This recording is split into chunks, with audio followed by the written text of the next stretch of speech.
Hello అండి. అందరూ ఎలా ఉన్నారు? మేమైతే బాగున్నాం. మీరు కూడా బాగుండాలని కోరుకుంటున్నాను. ముందుగా ఈ సంవత్సరం డీఎస్సీ రాస్తున్న వాళ్ళందరికి ఆల్ ద బెస్ట్ అండి.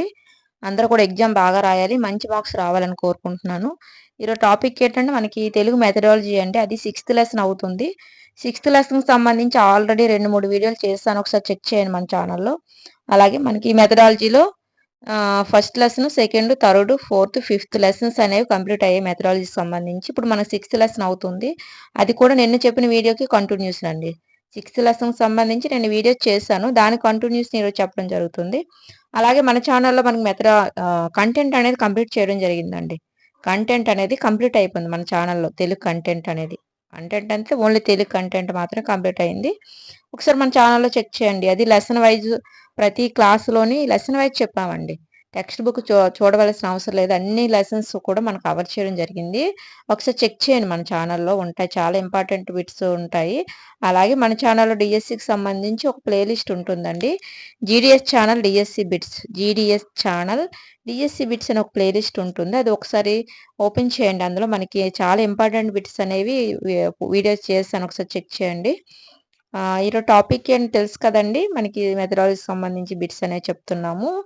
సిక్స్త్ లెసన్ అవుతుంది. తర్వాత మన సెవెంత్ లెసన్ అలా లెసన్ వైజే చెప్తున్నామండి. కంటెంట్ పైన మెథడాలజీ అయినా.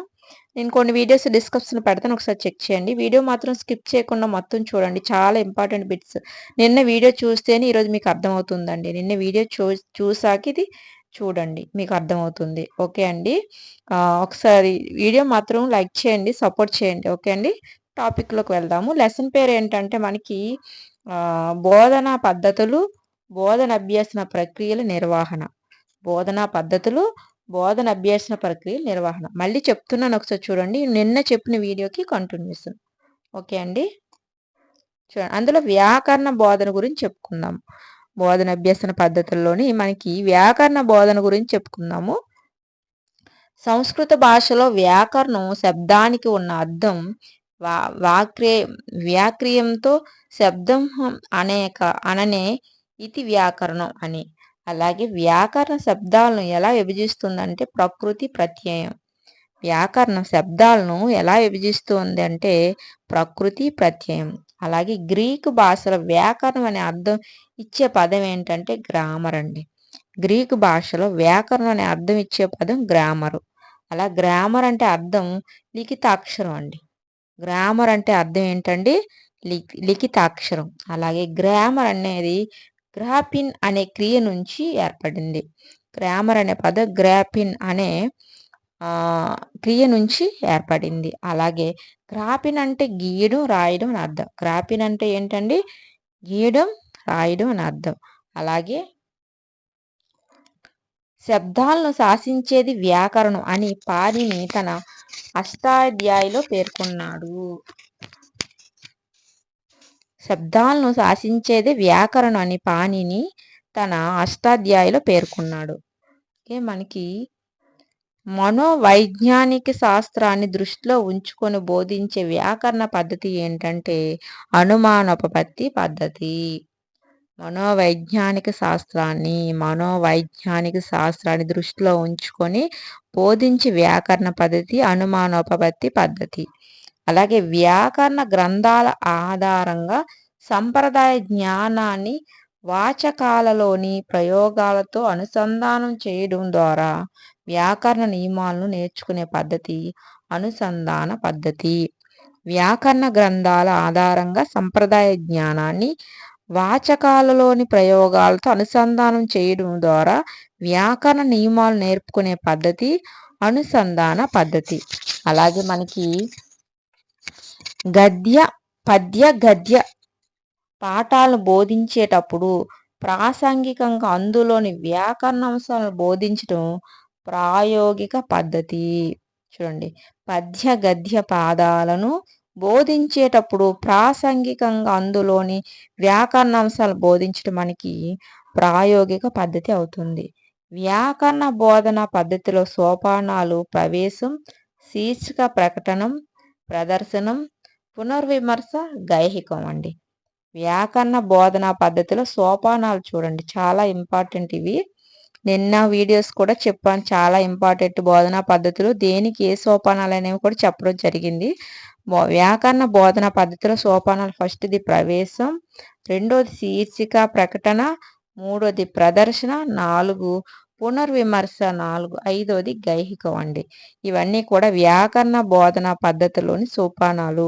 ఫస్ట్‌ది ప్రవేశం, 2 శీర్షిక ప్రకటన, నెక్స్ట్ ప్రదర్శనం, పునర్విమర్శ, గైహికం.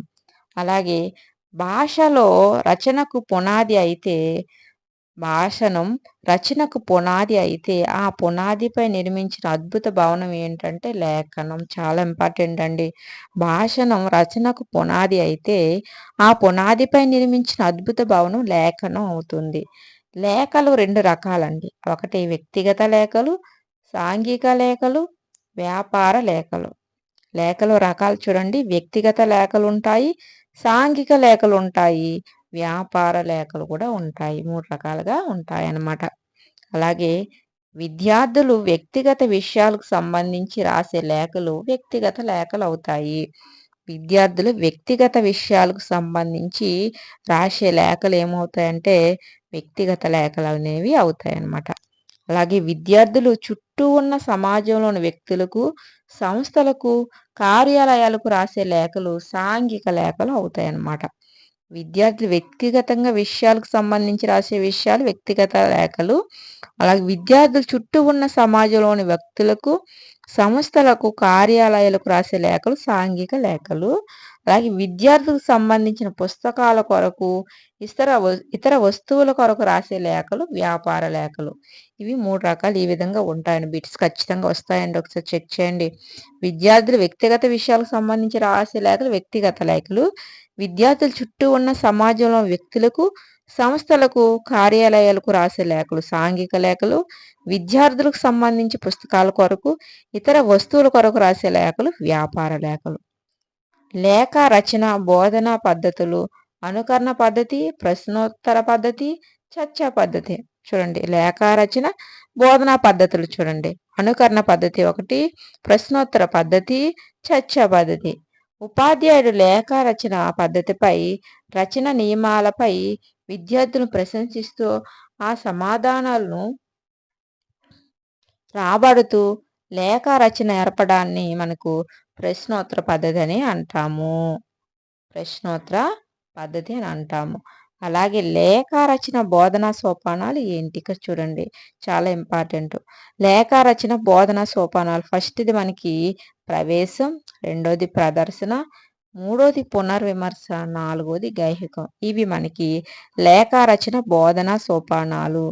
లేఖ రచన బోధనా సోపానాలు ఫస్ట్ చూడండి ప్రవేశం, రెండోది ప్రదర్శన, మూడోది పునర్విమర్శ, 4వది గైహికం అవుతుంది. అలాగే పాశ్చాత్య సాహిత్య ప్రభావంతో తెలుగు వచన వాజ్మయంలో వెలసిన సాహిత్య ప్రక్రియ ఏంటంటే వ్యాసం అవుతుందండి. చూడండి పాశ్చాత్య సాహిత్య ప్రభావంతో తెలుగు వచన వాజ్మయంలో వెలసిన సాహిత్య ప్రక్రియ ఏంటంటే వ్యాసం అవుతుంది. అలాగే ఈజీ అనే మాటకు అర్థం ప్రత్యయం, కృషి, అలాగే వ్యాసం అనే అర్థాలు ఉంటాయి. వ్యాసం ప్రక్రియను ఆంగ్లంలో ప్రవేశపెట్టింది ఫ్రాన్సిస్ బేకన్ అండి. ఫ్రాన్సిస్ బేకన్ వ్యాస ప్రక్రియను ఆంగ్లంలో ప్రవేశపెట్టినది ఫ్రాన్సిస్ బేకన్. వ్యాసం అంటే ఏదైనా విషయాన్ని విరివిగా రాయడం. వ్యాసం అంటే ఏంటి?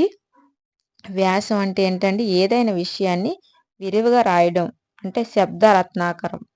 ఇదనేది వ్యాసం అంటే ఏదైనా విషయాన్ని విరివిగా రాయడం అంటే అనేది ఎవరంటే శబ్ద రత్నాకరం. సామినేని ముద్దు నరసింహ తెలుగు వ్యాసాన్ని ప్రమేయం అని పిలిచారన్నమాట. సామినేని ముద్దు నరసింహం తెలుగు వ్యాసాన్ని ప్రమేయం అని పిలిచారన్నమాట. సామినేని గారు రాసిన వ్యాస సంపుటి హితసూచిని. చూడండి మనకి ఈ వ్యాసం అనే ప్రక్రియ ఆంగ్లంలో ప్రవేశపెట్టినది ఫ్రాన్సిస్ బేకన్ అండి. చూడండి మనకి ఇక్కడ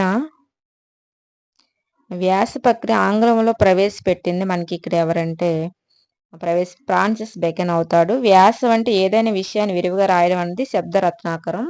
అలాగే సామినేని ముద్దు నరసింహం తెలుగు వ్యాసాన్ని ప్రమేయం అని పిలిచేవారు. సామినేనిగా రాసిన వ్యాస సంపుటి అంటే ఇది సూసిని అండి.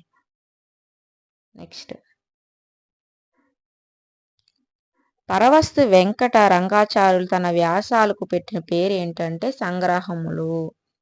పరవస్తు వెంకట రంగాచార్యులు తన వ్యాసాలకు పెట్టిన పేరు ఏంటంటే సంగ్రహములు అవుతుంది.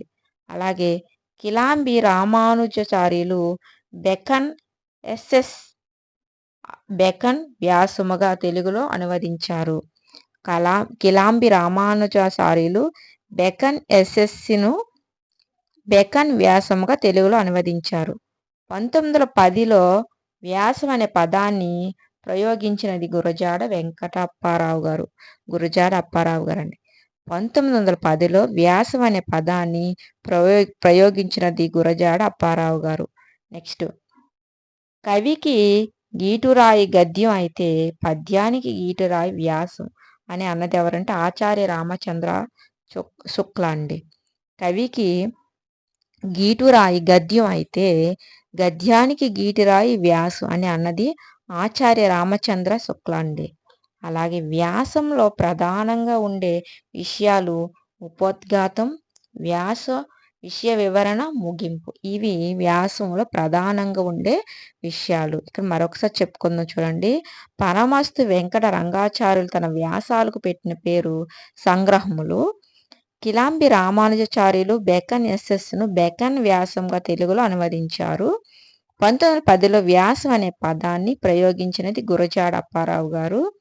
కవికి గీటురాయి గద్యం అయితే గద్యానికి గీటురాయి మనకి వ్యాసం అన్నది ఆచార్య రామచంద్ర శుక్ల అండి.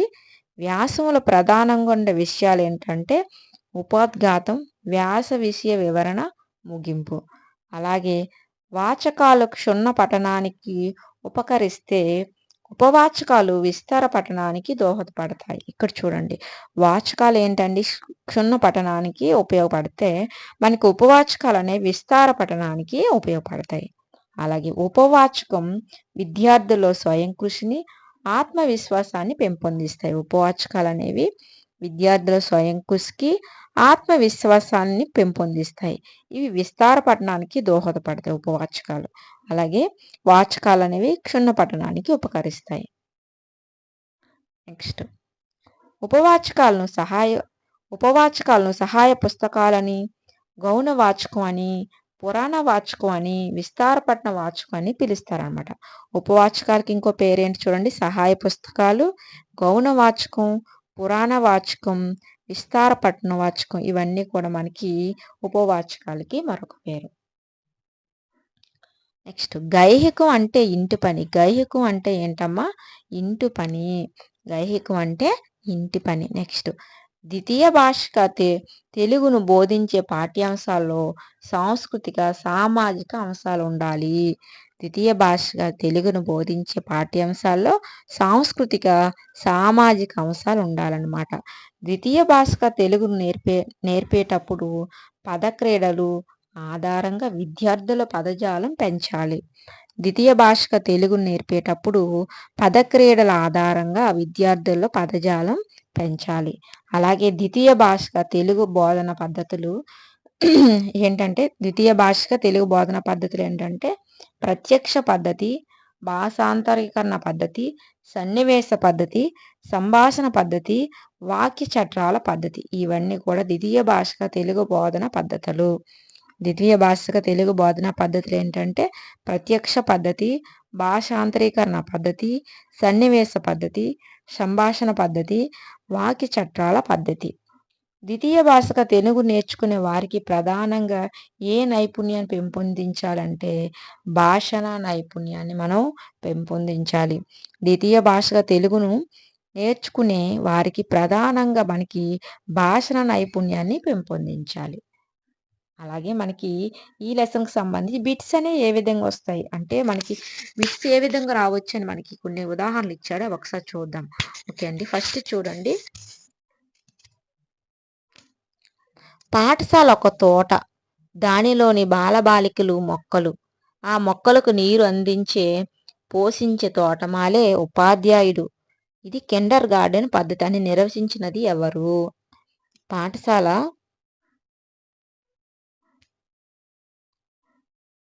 పాఠశాల ఒక తోట, దానిలోని బాలికలు మొక్కలు, ఆ మొక్కలకు నీరు అందించే పోషించే తోటమాలే ఉపాధ్యాయుడు.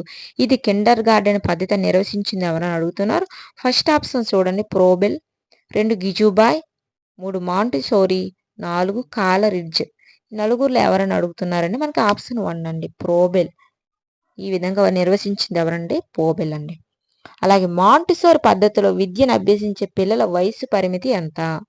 పిల్లలు మనకి మాంటిసోర్ పద్ధతిలో విద్యను అభ్యసించాలంటే పిల్లలకి ఎంత వయసు ఉండాలి అని ఉంటుంది. మాంటిసోర్ పద్ధతి ప్రకారం అండి ఫస్ట్ చూడండి 5-10 సంవత్సరాలు ఉండాలి, 6-12 సంవత్సరాలు ఉండాలి, 3-7 సంవత్సరాలు ఉండాలి, 4-8 సంవత్సరాలు ఉండాలి అంటున్నారు. ఈ నాలుగింట్లో ఏంటంటే మనకి ఇక్కడ ఆప్షన్ 3 అండి. 3-7 సంవత్సరాలు ఉండాలి. 3 నుండి మాంటిసోర్ పద్ధతిలో విద్య అభ్యసించాలంటే పిల్లలకి 3-7 సంవత్సరాలు ఉండాలి. నెక్స్ట్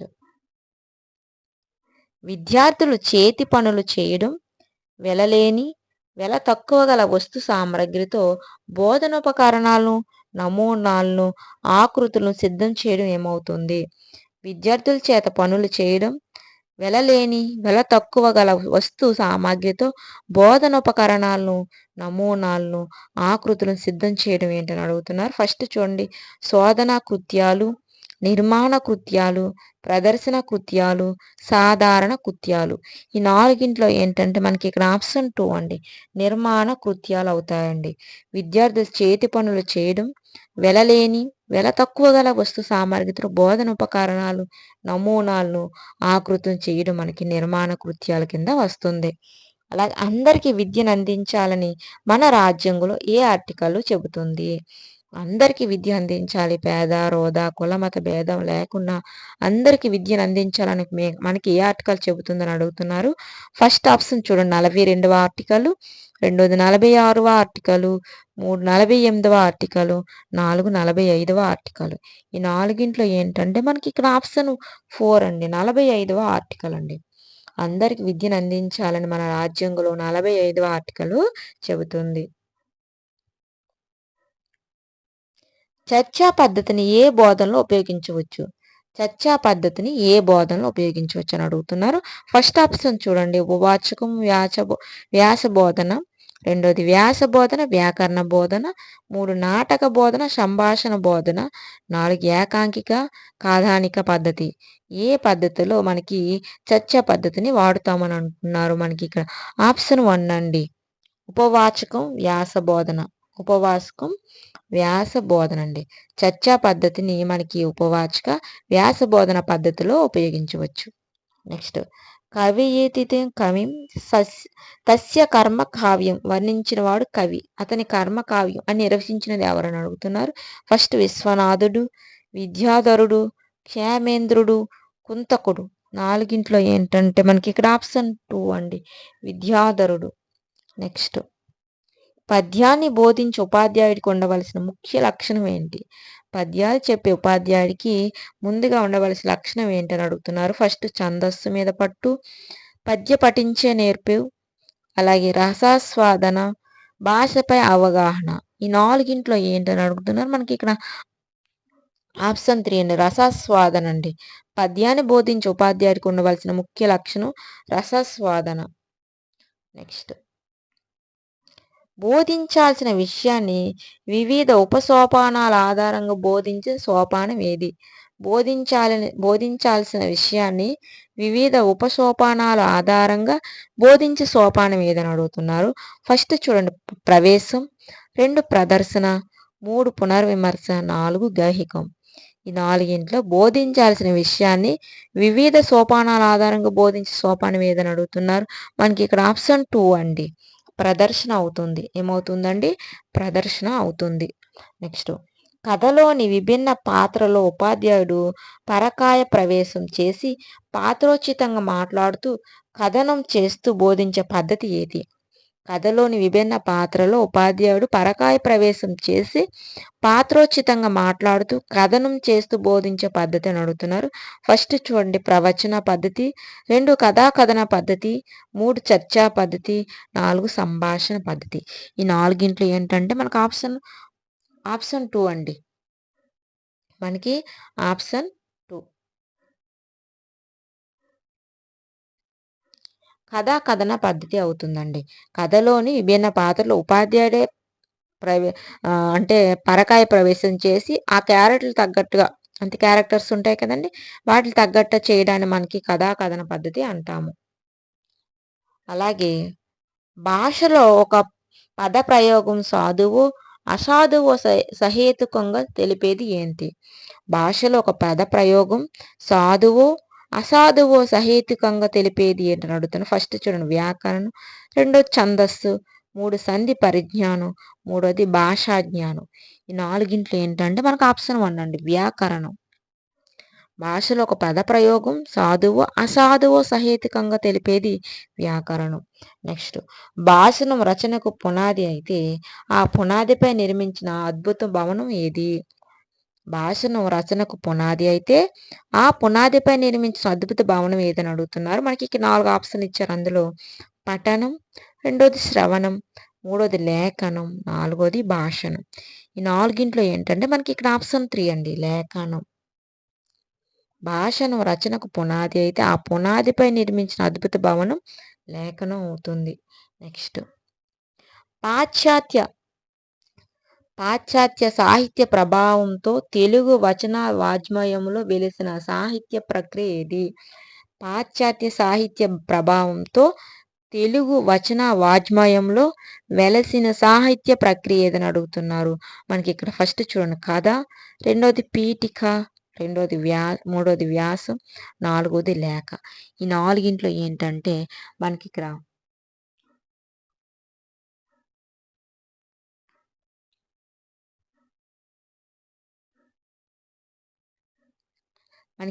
ఆప్షన్ 3 అండి వ్యాసం అవుతుంది. ఏమవుతుందండి? వ్యాసం అనేది అవుతుంది. నెక్స్ట్ చూడండి పాశ్చాత్య సాహిత్య ప్రభావంతో తెలుగు వచన వాజ్మయంలో వెలిసిన సాహిత్య ప్రక్రియ వ్యాసం అవుతుంది. నెక్స్ట్ పరవస్తు వెంకట రంగాచార్యులు తన వ్యాసాలకు పెట్టిన పేరు ఏంటి? పరవస్తు వెంకటాచార్యులు తన వ్యాసాలకు పెట్టిన పేరు ఏంటి అని అడుగుతున్నారు. ఫస్ట్ చూడండి వ్యాస సంగ్రహం, 2 సంగ్రహములు, 3 హితసూచిని, 4 వ్యాస మంజరి. పరవస్తు వెంకట రంగాచార్యులు తన వ్యాసాలకు పెట్టిన పేరు ఏంటంటే మనకి ఇక్కడ ఆప్షన్ 2 అండి సంగ్రహణములు. ఏంటండి? సంగ్రహణములు. నెక్స్ట్ కవికి గీటురాయి పద్యం అయితే ఆ గద్యానికి గీటిరాయి వ్యాసం అన్నది. కవికి గీటిరాయి గద్యం అయితే ఆ గద్యానికి గీటిరాయి వ్యాసం అన్నది ఎవరని అడుగుతున్నారు. ఫస్ట్ చూడండి గురజాడ అప్పారావు, 2 ఆచార్య రామచంద్ర శుక్ల, 3 కందుకూరి వీరేశలింగం, 4 విశ్వనాథ సత్యనారాయణ. నాలుగింట్లో ఏంటంటే మనకి ఇక్కడ ఆప్షన్ 2 అండి ఆచార్య రామచంద్ర శుక్ల. కవికి గీటిరాయి గద్యం అయితే ఆ గద్యానికి గీటిరాయి వ్యాసం అన్నది ఆచార్య రామచంద్ర శుక్ల అండి. నెక్స్ట్ ద్వితీయ భాషగా తెలుగు నేర్చుకునే వారికి ప్రధానంగా ఏ నైపుణ్యం పెంపొందించాలి? ద్వితీయ భాషగా తెలుగు నేర్చుకునే వారికి ప్రధానంగా ఏ నైపుణ్యం మనం పెంపొందించాలని అడుగుతున్నా. ఫస్ట్ చూడండి శ్రవణ నైపుణ్యం, 2 పఠన నైపుణ్యం, 3 భాషణ నైపుణ్యం, 4 లేఖన నైపుణ్యం. ఈ నాలుగింట్లో ఏంటంటే మనకి ఇక్కడ ఆప్షన్ 3 అండి భాషణ నైపుణ్యం. ద్వితీయ భాషగా తెలుగు నేర్చుకునే వారికి ప్రధానంగా మనకి భాష నైపుణ్యం అనేది పెంపొందించాలండి. ఇదండి ఈరోజు సంబంధించిన వీడియో. మనకి 6th లెసన్కి సంబంధించి రేపు మనము ఇదే లెసన్కి సంబంధించి మళ్ళీ మనం ఒక వీడియో చేసుకుందాం. ఆ వీడియో తర్వాత మనం 7th లెసన్కి తెలుగు కంటెంట్లో 7th లెసన్కి వెళ్ళడం జరుగుతుంది. ఓకే అండి. అందరూ కూడా బాగా చదవండి. వీడియో నచ్చితే లైక్ చేయండి, షేర్ చేయండి, సబ్స్క్రైబ్ చేయండి ఫ్రెండ్స్. చాలా ఇంపార్టెంట్ బిట్స్ డైలీ పెడుతుంటాను. ఒకసారి మన ఛానల్ చెక్ చేయండి. ఓకే అండి. Thank you. మరొక వీడియోతో మళ్ళీ కలుసుకుందాం.